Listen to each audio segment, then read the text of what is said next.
Welcome to our channel. Today we how to reduce monthly costs with T-Mobile. Quick tutorial step by step clearly.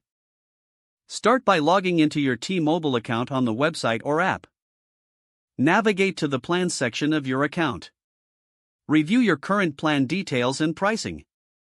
Look for options to switch to a more affordable plan.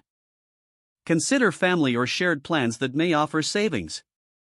Check for any promotional offers available to you. Evaluate your data usage and adjust your plan accordingly.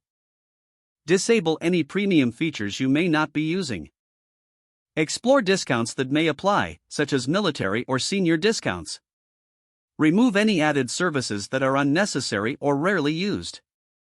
Utilize the T-Mobile app to track your usage and costs effectively. Set data limits to avoid overage charges. Consider autopay options for discounts and to never miss a payment. Review your bill regularly for any unnecessary charges. Contact T-Mobile customer service for personalized advice on savings. Use T-Mobile's community forums for additional tips from other users. Adjust your usage patterns to align with your plan for maximum efficiency. Stay informed about new plans and features that may offer additional savings. If the page does not load, refresh the browser or try again in a private or incognito window. Make sure you are using the correct email address, then retype it carefully to avoid small typos. If your password is not accepted, use the reset option and create a new strong password you can remember. Check your spam folder for verification or security emails, then complete any requested confirmation steps. Enable two-factor authentication if available to improve account security and reduce unauthorized access risk.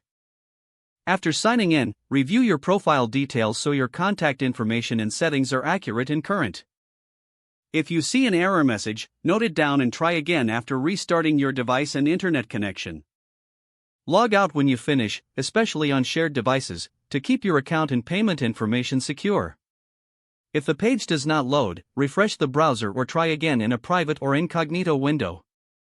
Make sure you are using the correct email address, then retype it carefully to avoid small typos. Don't forget to like this video and subscribe to our channel for more step-by-step tech guides.